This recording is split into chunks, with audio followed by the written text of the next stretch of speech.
Mr. President,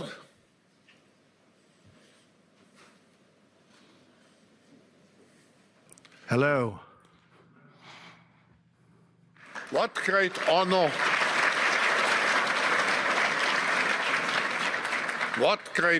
and pleasure to welcome you back to the Davos community.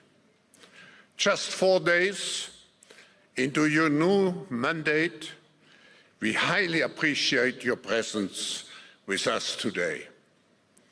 We wish you all the best as you take on your critical work ahead. The global challenges we face today are monumental. The importance of American leadership and your personal leadership in this regard is fundamental and paramount. We are here to hear your vision and policies related to revitalizing the economy and addressing the global challenges. As you might expect, Mr. President, your return to office and your forthcoming policies have been at the focus of our discussions this week. The discussions among 3,000 political and business leaders from over 130 countries who came together here in Davos. We look forward to hearing first from you and then to the follow-up discussion with business leaders, moderated by my colleague Børge Brende. Ladies and gentlemen, the President of the United States, Donald J. Trump.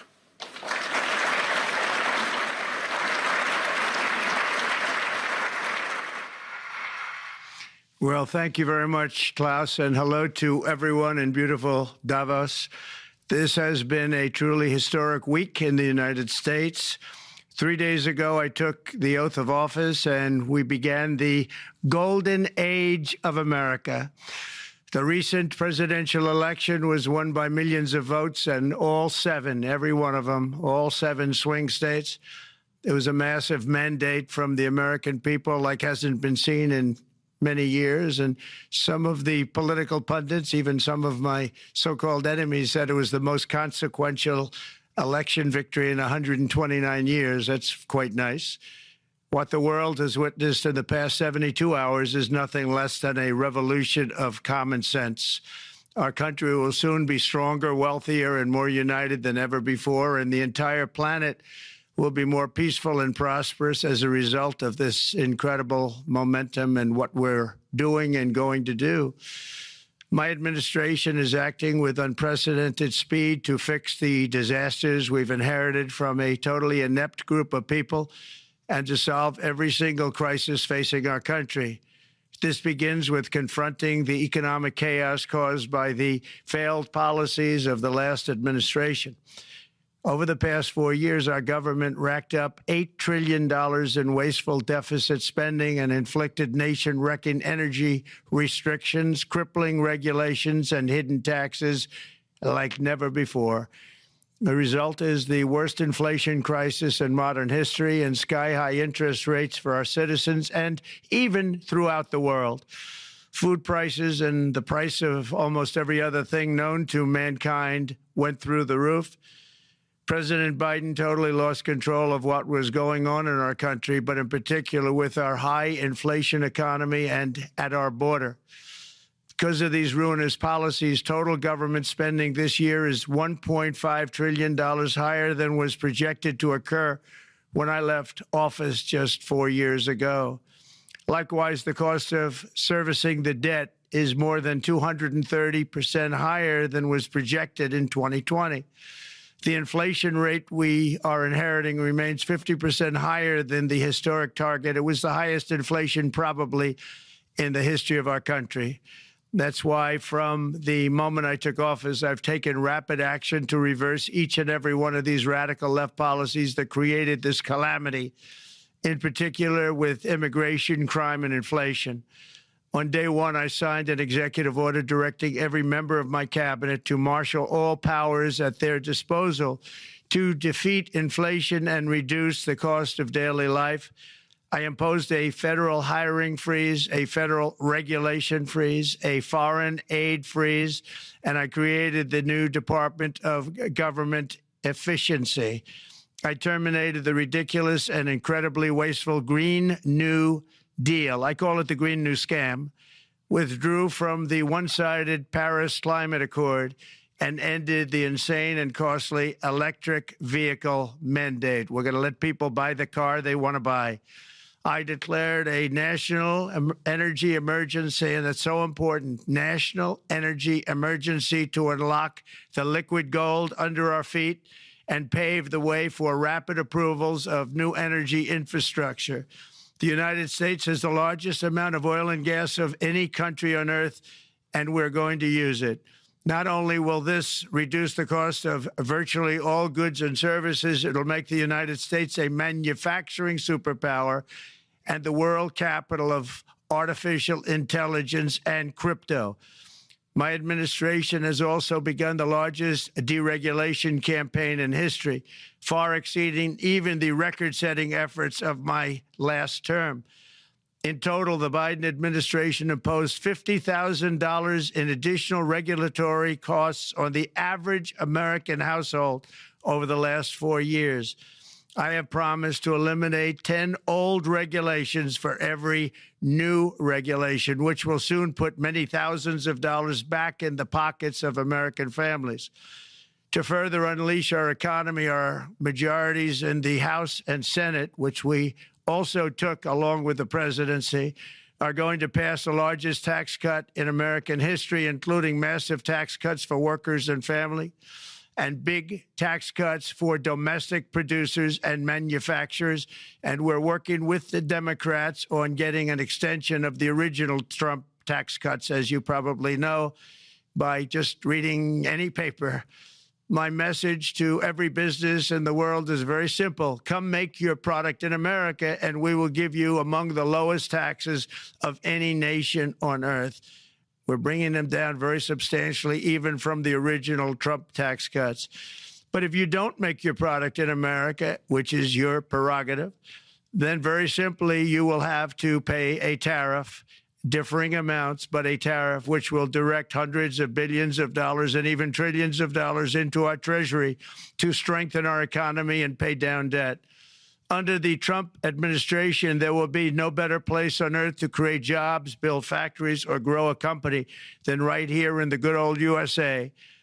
Already, Americans' economic, you can see this, I think, maybe even in your wonderful, wonderful room that you're all gathered together, so many of my friends, but Americans, the economic confidence is soaring like we haven't seen in many, many decades, maybe not at all. Upon my election, it was just announced that small business optimism skyrocketed by 41 points in a single month. That's the highest ever. There's never been anything like that.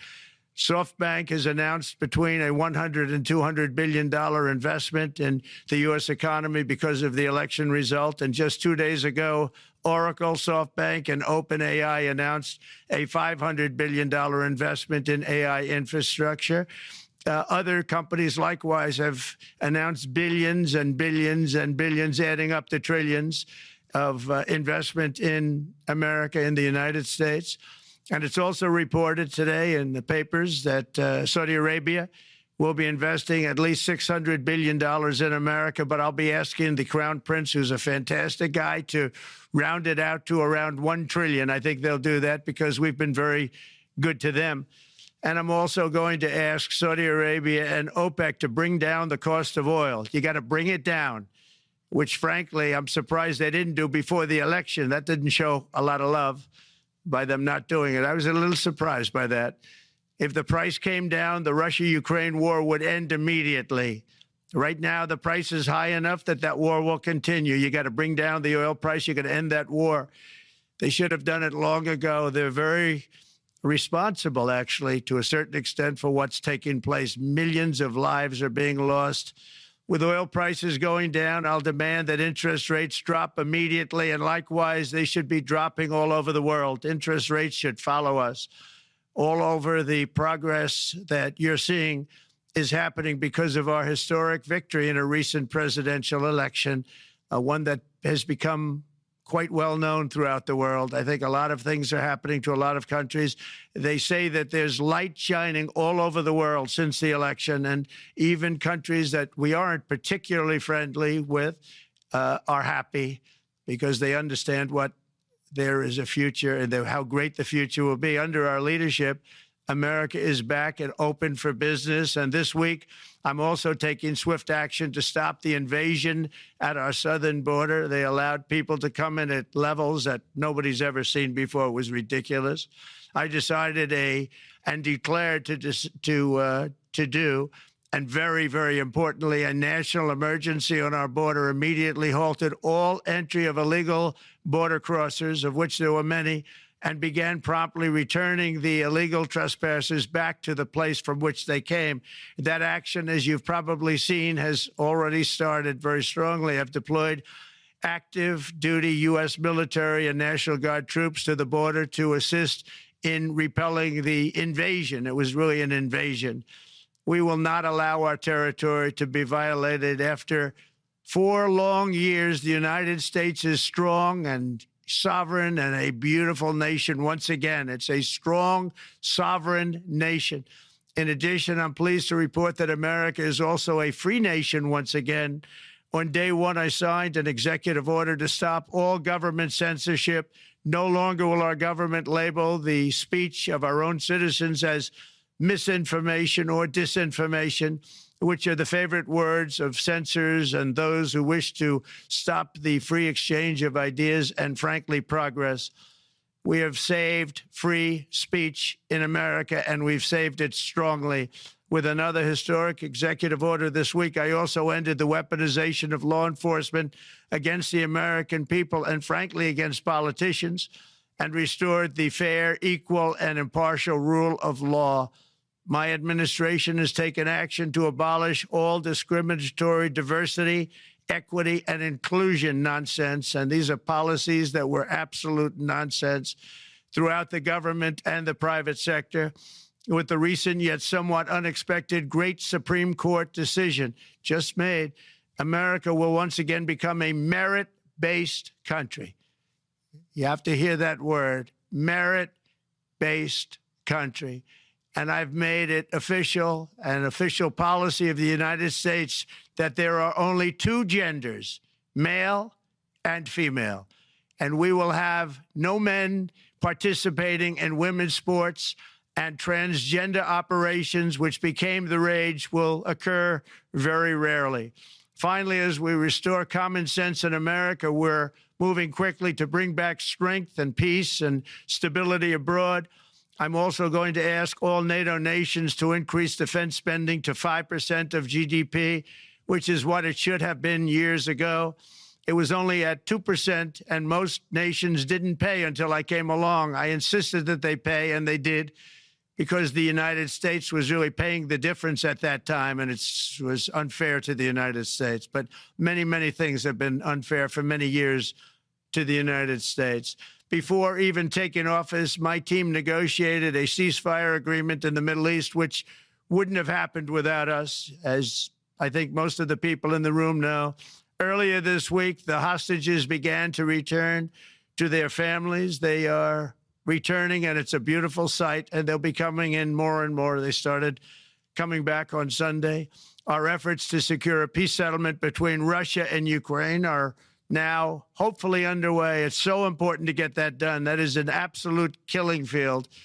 Millions of soldiers are being killed. Nobody's seen anything like it since World War II. They're laying dead all over the flat fields. It's a flat field farmland, and there's millions of Russians and millions of Ukrainians.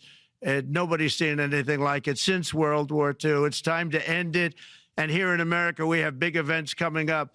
Next year, we have the 250th anniversary of America's founding. I'm so honored to be president during that. That's been a big event. They've been talking about it for 10 years. We also have the World Cup, and I understand Gianni's in the room. Infantino, he was very instrumental in helping us get it. He's there with you someplace, I think, and I want to thank him for that. And then we have the Olympics coming up, which I was instrumental in getting also in my first term. And who would have known that by skipping a term, I would get the Olympics? I was upset. I said, you know, I got the Olympics to come and I won't be president. But it turned out through a stroke of luck, or whatever you might call it, that I'm going to be president during the World Cup and the Olympics and the 250th anniversary. So that's going to be 3 big events. And we've accomplished more in less than 4 days. We have really been working 4 days than other administrations have accomplished in 4 years. And we're just getting started. It's really an amazing thing to see. And the spirit and the light over our country has been incredible. Under the last administration, our nation has suffered greatly, but we're going to bring it back and make it greater, bigger, stronger, better than ever before. I want to thank everybody for being with you. I would have been there myself, except the inauguration was 2 days ago. I thought it might be a little bit quick to make it the first stop, but we'll get there one day. We hope to get there. But I do appreciate, I heard the audience is fantastic, and many of my friends are in the audience, and I will be taking questions now from some very distinguished people. Thank you all very much.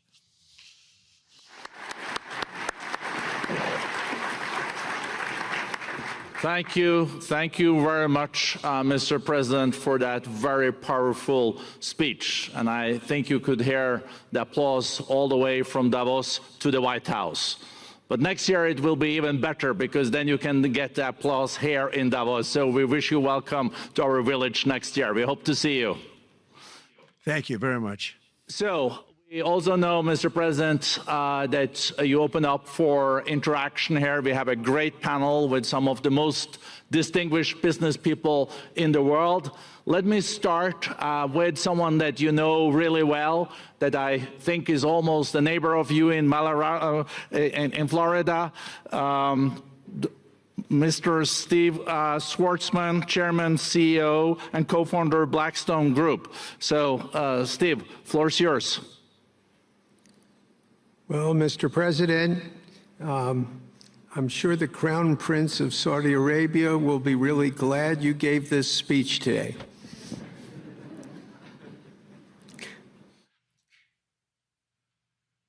You've had the busiest 4 days that anybody can imagine, and congratulations for that. My question is about some of the things I've observed here at Davos. It's a terrific forum. I've met lots of people, as usual. I think I've been here 30 years. And a lot of the European business people have expressed enormous frustration with the regulatory regime in the EU. And they attribute slower growth rates here because of the numerous factors, but especially because of regulations. And you've taken a completely different approach in this area. And if you could explain the theory of what you're doing, how you're going to do it, and what you expect the outcome to be, I'd appreciate it. Well, thank you very much, and congratulations, Steve. You're a friend of mine, but on a great career. You have had an amazing career, and it continues. I just want to congratulate you. Very inspirational to a lot of people. I want to talk about the EU, because you mentioned specifically that I have also had a lot of friends and leaders of countries. I've gotten to know them all my first term and a little bit during this period of 4 years, and know them well, like them a lot, but they're very frustrated because of the time everything seems to take to get approved, environmental impact statements for things that you shouldn't even have to do that, and many, many other ways that it takes. And I'm going to give you a quick little example. In the private life, my beautiful private life, before I had all these things happening, the world is a little different. I had a nice, simple life. You knew that. But when I had that simple life, I did projects. And I had a big project in Ireland. And it had to get approval on something that would have made it even better. And I got the approval from Ireland in a period of a week. And it was a very, very, very efficient, good approval. And they informed me, though, the problem is you're going to have to get it from the EU, and we think that'll take 5 to 6 years. And I said, you have to be kidding. And this was before politics. And I said, wait a minute, it's not that important. I don't want to go 5 or 6 years, but it would have been a big investment. It would have been nice, and it would have been good for the project. And I sent the people to the EU to see if they could speed it up. And basically, it was a 5 or 6 year wait just to get a simple approval that Ireland gave me in a period of literally not much more than a week. And I realized right then, that was the first time I really was involved with the EU, but I realized right then that's a problem. And I didn't even bother applying to do it. Or if I did, I pulled it very quickly. I have to be very accurate because I don't want to be criticized. He did apply, actually. No, I want to be very accurate. So I don't think I did, but if I did, I pulled it very quickly. It was just something you couldn't wait 5 years or 6 years to get an approval. So a lot of, in a very big business sense, a lot of people are claiming that's the problem. From the standpoint of America, the EU treats us very, very unfairly, very badly. They have a large tax that we know about, and a VAT tax, and it's a very substantial one. They don't take essentially don't take our farm products, and they don't take our cars, yet they send cars to us by the millions.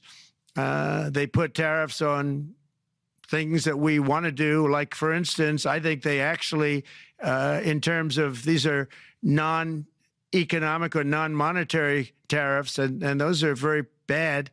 And they make it very difficult to bring products into Europe, and yet they expect to be selling, and they do sell their products in the United States. So we have, hundreds of billions of dollars of deficits with the EU, and nobody's happy with it, and we're going to do something about it, but nobody's happy with it. So I think the EU has to speed up their process.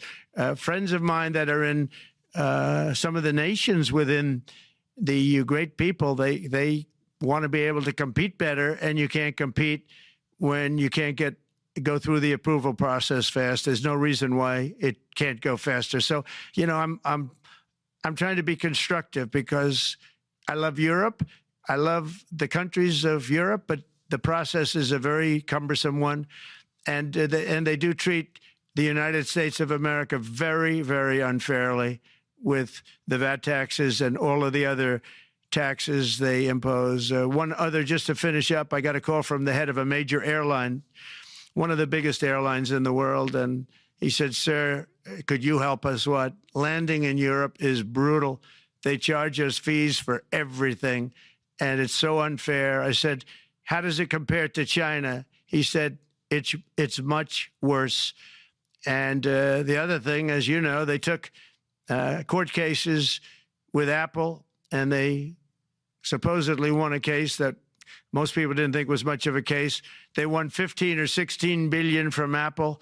They won billions from Google. I think they're after Facebook for billions and billions. These are American companies, whether you like them or not. They're American companies, and they shouldn't be doing that. And that's, as far as I'm concerned, it's a form of taxation. So we have some very big complaints with the EU. Thank you. Thank you very much, Mr. President. We'll now go to one of your friends in the EU, Patrick Pouyanné. He's the chairman CEO of Total Energies. I guess you have a question ready, Patrick, for the president. Mr. President, as we understand, energy is at the top of your agenda, and it's an honor for me to represent the energy industry tonight. In this panel, Total Energies is indeed the 4th largest oil and gas and electricity company in the world.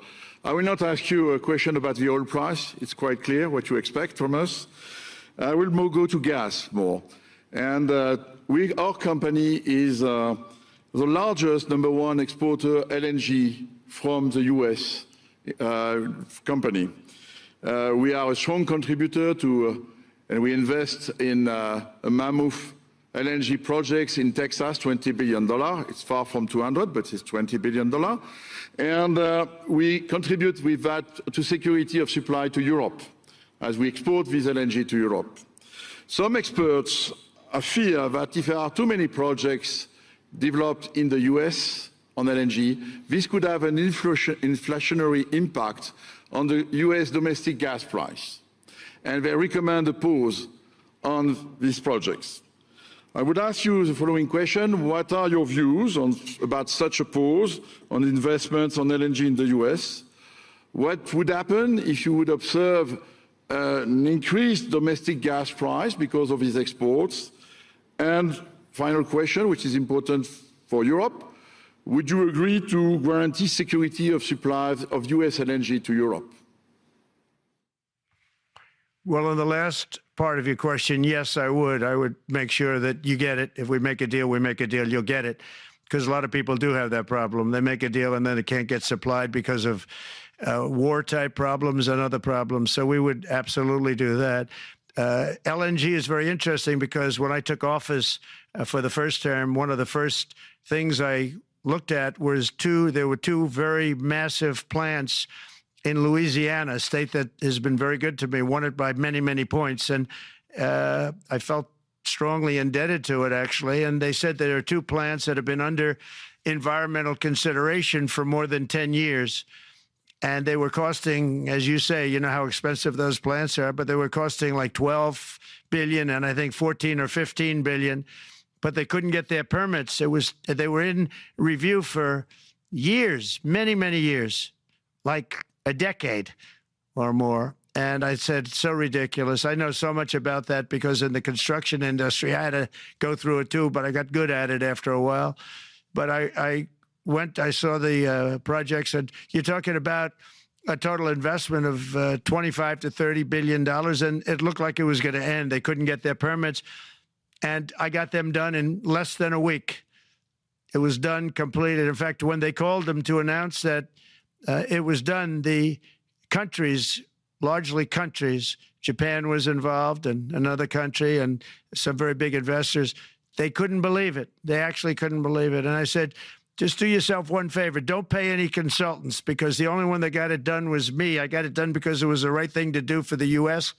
and for the world, but the consultants had nothing to do with it. You know, the consultants go in and they say, give us millions of dollars because Trump did it. Nobody called me about it. I just heard it was a problem for years. And I got it done because it was the right thing to do for the U.S. and the right thing to do for beyond. It had to do with energy, very important. So I think it's very important. I think I disagree with one. I think the more that you do, the lower the price is going to go. And what I'd like to see is rapid approvals. We're going to give very rapid approvals in the United States, like with the AI plants, talking to many people want to build them. That's going to be a very big thing. We're going to build electric generating facilities. They are going to build. I'm going to get them the approval. Under emergency declaration, I can get the approvals done myself without having to go through years of waiting. And the big problem is we need double the energy we currently have in the United States. Can you imagine? For AI to really be as big as we want to have it, because it's a very competitive, it'll be very competitive with China and others. So I'm going to give emergency declarations so that they can start building them almost immediately. And I think it was largely my idea because nobody thought this was possible. It wasn't that they were not smart, because they're the smartest. But I told them that what I want you to do is build your electric generating plant right next to your plant as a separate building, connected. And they said, wow, you're kidding. And I said, no, I'm not kidding. You don't have to hook into the grid, which is old and, could be taken out. If it's taken out, they wouldn't have any way to get any electricity. So we are going to allow them to go on a very rapid basis to build their plant, build the electric generating plant. They can fuel it with anything they want, and they may have coal as a backup, good, clean coal, If there were a problem with a pipe coming in, as an example, you're going with gas, oil or gas, and a pipe gets blown up or for some reason doesn't work, there are some companies in the U.S. that have coal sitting right by the plant so that if there's an emergency, they can go to that short-term basis and use our very clean coal. So that's something else that a lot of people didn't even know about, but nothing can destroy coal, not the weather, not a bomb, nothing. It might make it a little smaller, might make it a little different shape, but coal is very strong as a backup. It's a great backup to have that facility, and it wouldn't cost much more money. And we have more coal than anybody. We also have more oil and gas than anybody. So we're going to make it so that the plants will have their own electric generating facilities attached right to their plant. They don't have to worry about a utility. They don't have to worry about anything. And we're going to get very rapid approvals. Thank you. Thank you so much, Mr. President. We'll now go to another CEO that you know very well, Brian Moynihan, the CEO and Chair of Bank of America. Good afternoon, Mr. President, and congratulations and obviously an eventful week for you and your family.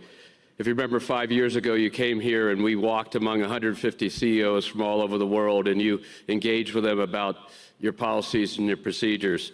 This year you're not here, and yet this week was eventful from the orders that you mentioned earlier, literally a wave of orders coming out on immigration, on trade, and many other matters. And so as a representative of the United States here, we got a lot of questions about what does all this mean and how would the president square this with his clear focus on growth, prosperity, market growth, stock market growth, a good bond market, and bringing down prices. So how do you think about the impact of all these orders and how fast they come out and how you're going to balance them with that scorecard of being successful in both continuing GDP growth, bringing down inflation, and also having a good stock price appreciation for the American citizen? Well, I think it's going to actually bring down inflation. It's going to bring up jobs. We're going to have a lot of jobs. We're going to have a lot of companies moving in. You know, Brian, we're at 21%. It was at 40%, and I got it down to 21%, the corporate tax. And it was actually, if you look at state and city, it was in many cases much higher than 40%. I got it down to 21%. And now we're going to bring it down from 21 to 15% if, there's a big if you make your product in the U.S. So we're going to have the lowest, just about the lowest rate. It'll be, the 21 is on the low side worldwide. The 15 is about as low as it gets.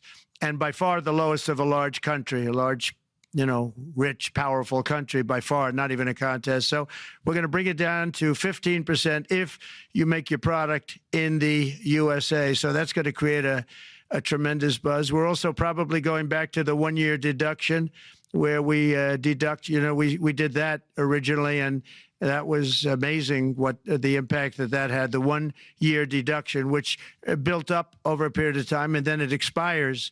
But we're going to go back to that when we do the renewal of the Trump tax plan. We have to get Democrats to approve it. But, you know, if the Democrats didn't approve it, I don't know how they can survive with about a 45% tax increase, because that's what it would be.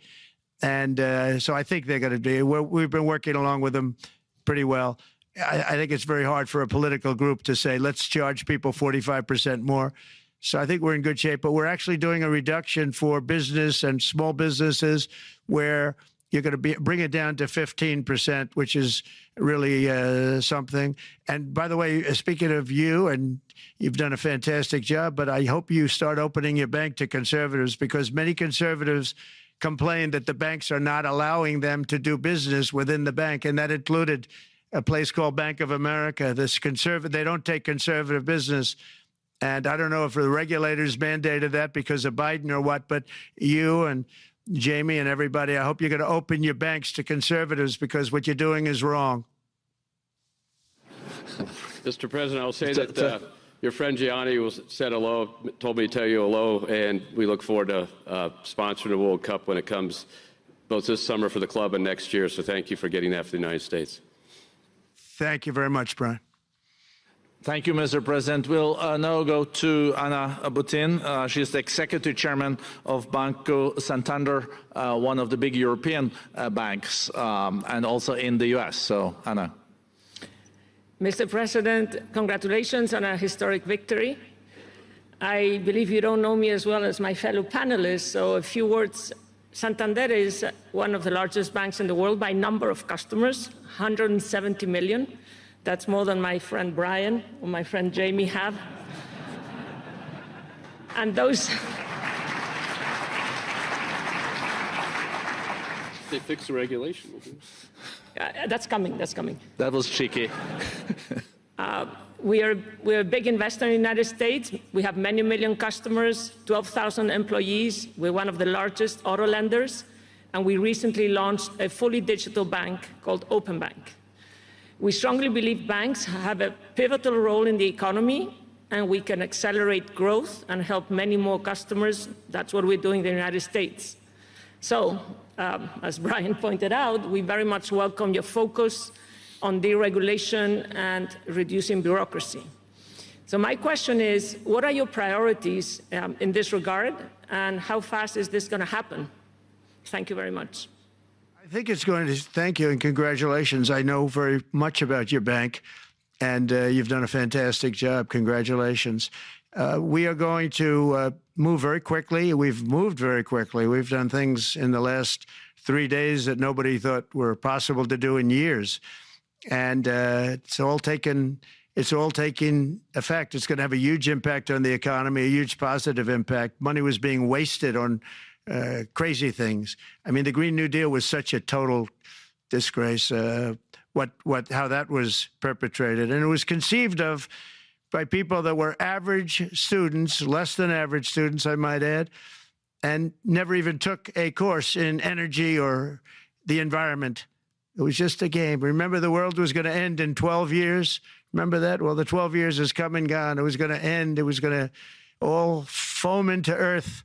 But, you know, the time has come. These people, and they really scared the Democrats large. I can't say the Republicans. The Republicans maybe could have fought harder to stop it, but it's been a tremendous waste of money. You know, during my 4 years, we had the cleanest air, we had the cleanest water, and yet we had the most productive economy in the history of our country. We had the most productive economy.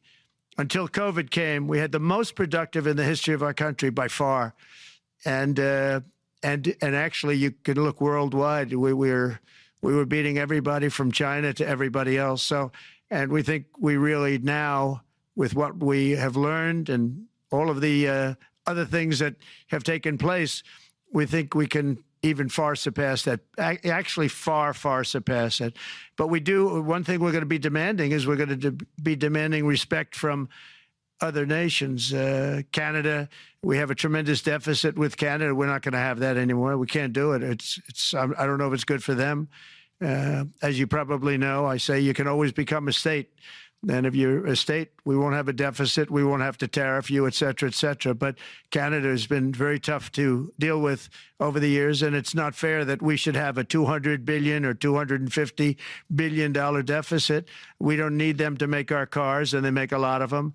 We don't need their lumber because we have our own forests, et cetera, et cetera. We don't need their oil and gas. We have more than anybody. So, you know, just as an example, with Mexico, we're dealing with Mexico, I think, very well. And we're just, you know, we just want to be treated fairly with other nations, because there's hardly a nation in the world, and I blame this on us, and I blame it on politicians that, for some reason, mostly it's stupidity, but you could also say other reasons, but mostly stupidity. They've allowed other nations to take advantage of the U.S., and we can't allow that to happen anymore. You know, we have debt. It's a very small debt when you compare it to the value of the assets that we have, but we don't want to do that. We want to just have debt be obliterated, and we'll be able to do that fairly rapidly. And a lot of good things are going to happen. And honestly, good things are going to happen for the world, and good things are going to happen for the people that are dealing with us, allies and beyond allies. One thing very important, I really would like to be able to meet with President Putin soon and get that war ended. And that's not from the standpoint of economy or anything else. It's from the standpoint of millions of lives are being wasted. Beautiful young people are being shot in the battlefield. You know, the bullet, very flat land, as I said, and the bullet goes, there's no hiding. And a bullet, the only thing going to stop the bullet is a human body. And you have to see, I've seen pictures of what's taken place. It's a carnage, and we really have to stop that war. That war is horrible. And I'm not talking economy. I'm not talking economics. I'm not talking about natural resource. I'm just talking about There's so many young people being killed in this war, and that's not including the people that have been killed as the cities are being, knocked down building by building. So we really should get that stopped. Likewise, in the Middle East, I think we've made a lot of progress in the Middle East, and I think that's gonna come along pretty well. Thank you. Thank you, Mr. President. We know that the most consequential relationship in the world is between the U.S. and China. U.S. 28% of the global economy, China close to 20%. That's almost half of the global GDP. And we know that you called President Xi Jinping last Friday. We heard that you had a good discussion. How do you see the relationship between the U.S. and China in the next 4 years under your leadership? He called me, but I see it very good. I think that we're going to have a very good relationship. All we want is fairness. We just want a level playing field. We don't want to take advantage. We've been having massive deficits with China. Biden allowed it to get out of hand. He's $1.1 trillion deficit. It's ridiculous. And it's just an unfair relationship. And we have to make it just fair. We don't have to make it phenomenal. We have to make it a fair relationship. Right now, it's not a fair relationship. The deficit is massive, as it is with other countries, a lot of Asian countries, actually. But we have deficits that are very big, and we can't keep doing that. So we're not going to keep doing that. But I like President Xi very much. I've always liked him. We always had a very good relationship. It was very strained with COVID coming out of Wuhan. Obviously, that strained it. I'm sure it strained it with a lot of people, but that strained our relationship. But we always had a great relationship, I would say, and we look forward to doing very well with China and getting along with China. Hopefully, China can help us stop the war with, in particular, Russia, Ukraine. They have a great deal of power over that situation, and we'll work with them. And I mentioned that during our phone conversation with President Xi, and hopefully we could work together and get that stopped.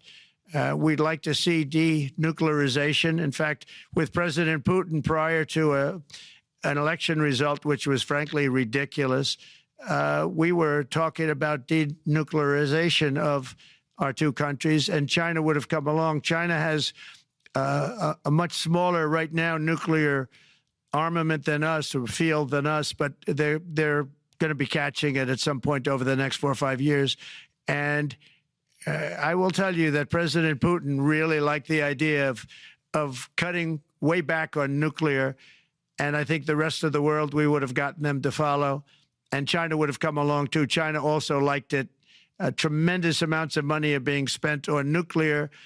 And the destructive capability is something that we don't even want to talk about today because you don't want to hear it. It's too depressing. So we want to see if we can denuclearize, and I think that's very possible. And I can tell you that President Putin wanted to do it. He and I wanted to do it. We had a good conversation with China. They would have been involved, and that would have been an unbelievable thing for the planet. Mr. President, when you're back here in Davos next year, will there be then a peace agreement with Ukraine and Russia by then? Well, you're going to have to ask Russia. Ukraine is ready to make a deal. Just so you understand, this is a war that should have never started. If I were president, it would never have started. This is a war that should have never, ever been started. And it wasn't started during there was never even talk about it. I knew that it was the apple of President Putin's eye, but I also knew that there was no way he was going in, and he wasn't going to go in. And then when I was out, bad things happened, bad things were said, a lot of stupidity all around, and you end up with what you have. Now you have all these bombed out cities. They look like demolition sites with many people killed. I think the thing that you'll see about Ukraine is that far more people have died than is being reported. And I've seen that. But far, far more people have died. When you look at a city that's become a demolition site where big buildings have been collapsed by missiles hitting them and everything else, and they say one person was slightly injured. No, many people were killed. Those are big buildings. I was surprised at how that was my business. These are buildings that go 2 and 3 blocks long. They're 20 stories high. They're big, powerful buildings, and they were knocked down, and there were a lot of people in those buildings that announced that 2 people were injured. That's not true. So I think you're going to find that there were many more people killed in Ukraine in the Ukraine war than anybody has any idea. But if you look now, so many of the people being killed are soldiers just facing each other with guns, rifles, and drones, the new form of warfare, drones. And it's a very sad thing to see. And when you see pictures of the fields that I see, nobody wants to see it. You'll never be the same. Thank you very much, Mr. President, on behalf of all the 3,000 participants here in Davos. We really underline that joining us the 3rd day in your presidency, live taking questions here is so appreciated, and we are already ready for receiving you next year in person. So thank you very much, and all the best from Davos. Thank you. Thank you very much.